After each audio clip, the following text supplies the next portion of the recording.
Olá pessoal, seja bem-vindo ao Teologar. Será que todas as pessoas serão salvas? Alguns acreditam no que a teologia conhece como universalismo, que no fim de todas as coisas, todas as pessoas serão salvas. Algumas religiões acreditam nisso, algumas seitas acreditam nisso, e alguns adeptos da teologia liberal também professam essa crença.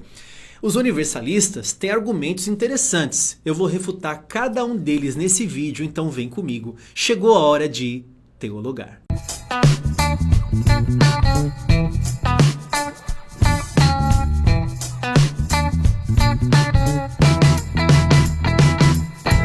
Muito bem, pessoal, seja bem-vindo a mais um vídeo aqui no Teologar. Se você ainda não é inscrito, se inscreva no canal, deixa um like pra gente se você gosta aqui do nosso conteúdo, se você se alimenta e aprende a defender a sua fé através dos vídeos apologéticos que nós postamos aqui neste canal. Bom, hoje eu quero falar um pouquinho sobre o universalismo. Como eu já falei para você, é a crença que acredita que no fim de todas as coisas, todo mundo vai ser salvo. No fim de tudo, todo mundo vai para o céu, vai morar com Deus. Essa crença a teologia conhece como universalismo. E existem alguns argumentos, alguns itens para sustentar essa argumentação universalista.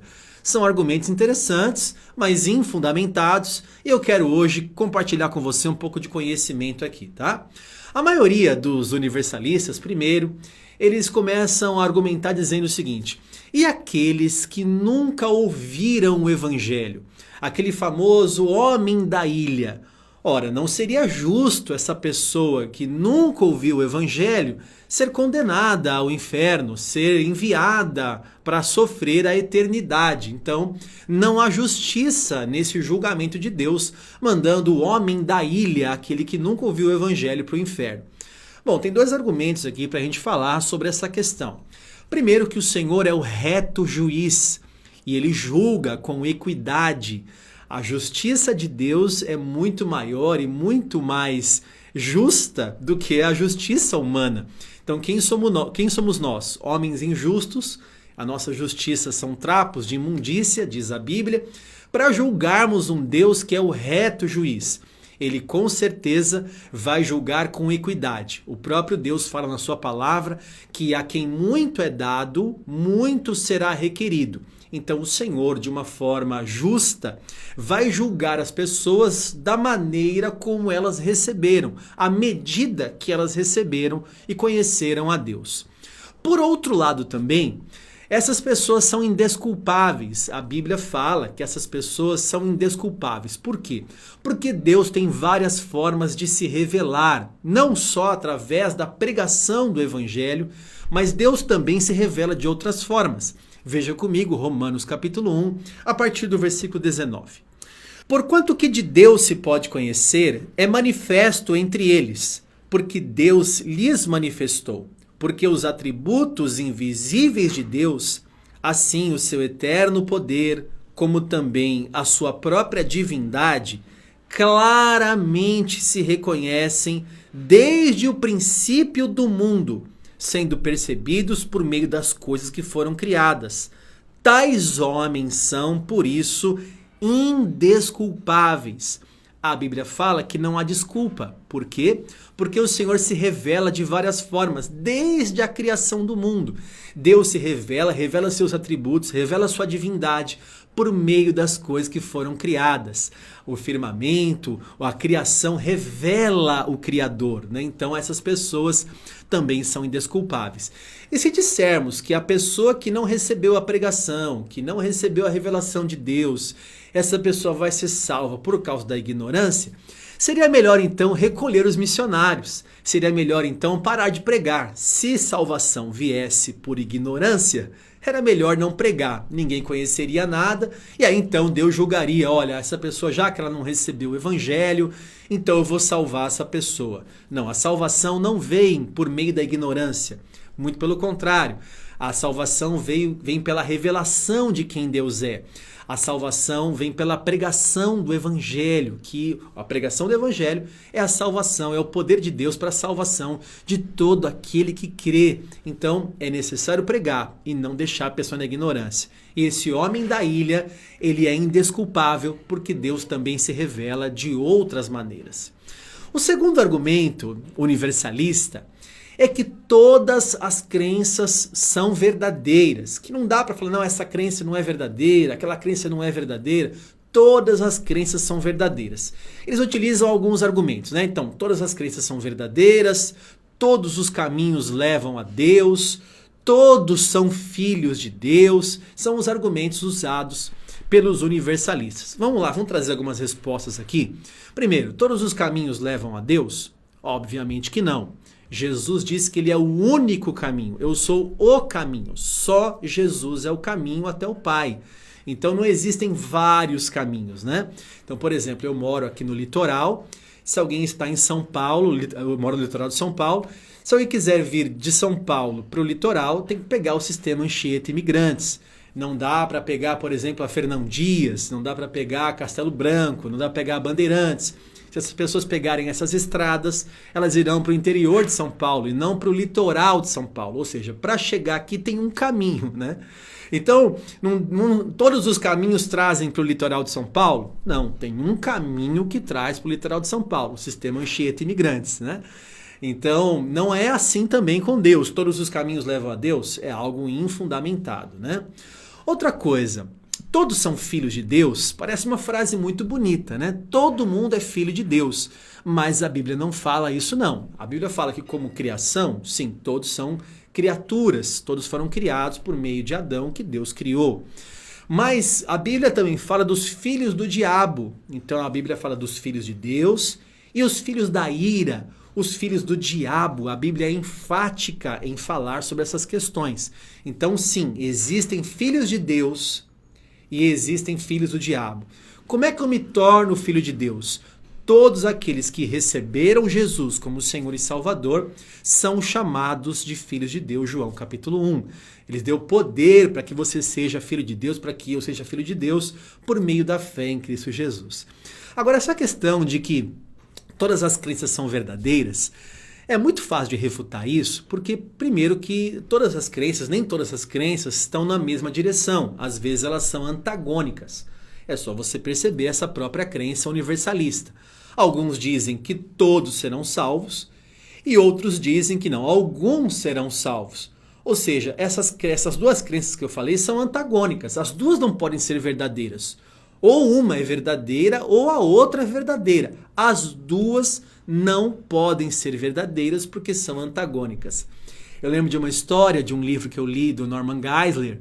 O livro se chama Não Tenho Fé Suficiente para Ser Ateu. E numa história, um seminarista voltou para a igreja, da cidade onde ele estava, ele foi para a igreja onde o pastor estava pregando.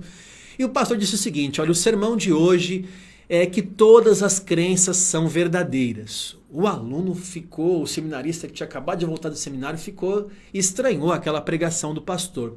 E o pastor pregou o sermão inteiro dizendo que todas as crenças são verdadeiras, uma teologia liberal. Acabando o culto, o seminarista já foi logo para a porta tentando fugir, não queria nem voltar mais naquela igreja. Mas o pastor estava na porta, cumprimentando cada pessoa que saía. E aí ele disse: ô meu irmão, quanto tempo que eu não te vejo? Ele disse: eu acabei de voltar do seminário. E aí, meu irmão, tudo bem? Como é que está a sua crença? E aí o aluno seminarista disse: olha, eu prefiro não falar, porque eu acho que eu vou te ofender. Não, de maneira nenhuma, o pastor falou. Eu acredito que todas as crenças são verdadeiras. Por isso, ainda que você tenha uma crença, a sua crença não vai me ofender. Ele falou: não, mas eu prefiro não comentar. Ele disse: relaxa, seminarista. Pode falar, meu irmão.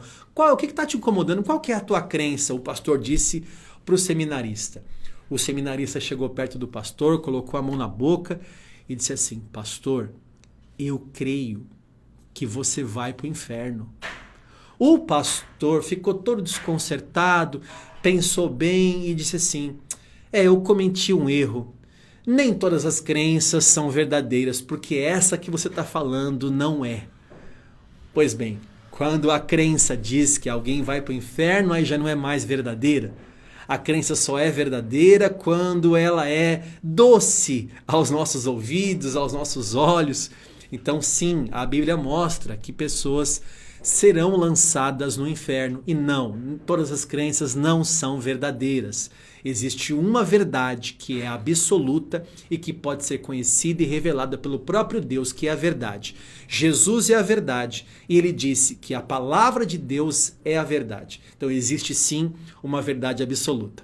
E terceiro, os universalistas acreditam que alguns textos bíblicos falam que todo mundo vai ser salvo, que nada mais é do que a distorção de textos bíblicos. Eu vou ler um para você e veja só como é a distorção dos universalistas quando querem utilizar a Bíblia como meio de argumentação para dizer que todo mundo vai ser salvo. Colossenses capítulo 1, versículo 20. Acompanhe comigo.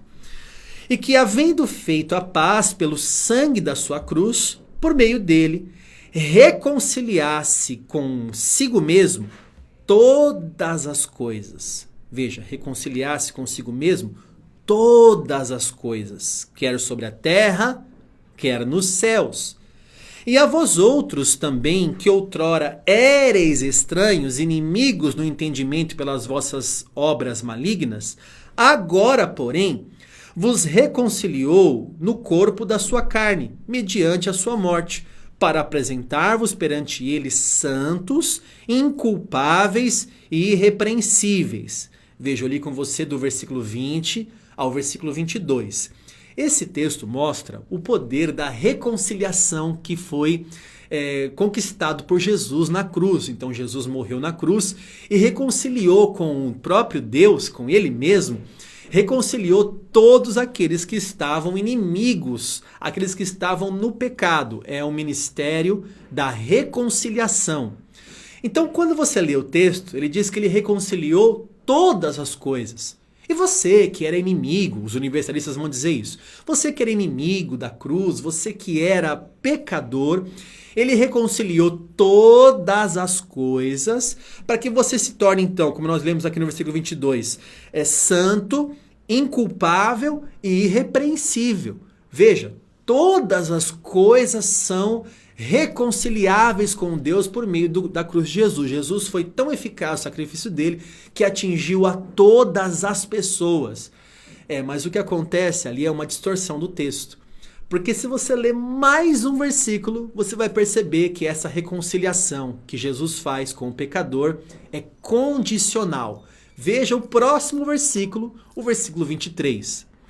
Se é que permaneceis na fé, alicerçados e firmes, não vos deixando afastar da esperança do evangelho que ouvistes e que foi pregado a toda criatura debaixo do céu, e do qual eu, Paulo, me tornei ministro. Veja que Paulo traz aqui uma condição. Se você permanecer firme, se você permanecer no evangelho que você ouviu, que você recebeu, quer dizer, o ministério da reconciliação, ou seja, nós que éramos pecadores, inimigos da cruz, inimigos de Deus, com a culpa sobre nós, por meio de Jesus, recebemos então a santificação, a justificação, a reconciliação, não é? Mas está condicionado a permanecermos na fé, a permanecermos firmes, a permanecermos e guardarmos o evangelho. Aquele que permanecer até o fim, esse será salvo. Então veja o que acontece aqui. Os universalistas, eles leem do 20 ao 22, mas não usam o contexto imediato. Se ler mais um versículo, se usar o texto inteiro, vai ver que a reconciliação é condicional.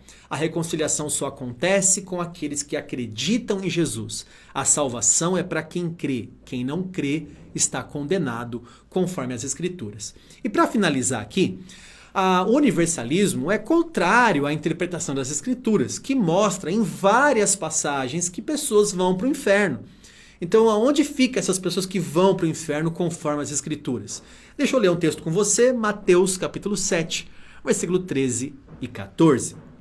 Entrai pela porta estreita, larga é a porta, espaçoso o caminho que conduz para a perdição, e são muitos os que entram por ela, quer dizer, muitos vão se perder.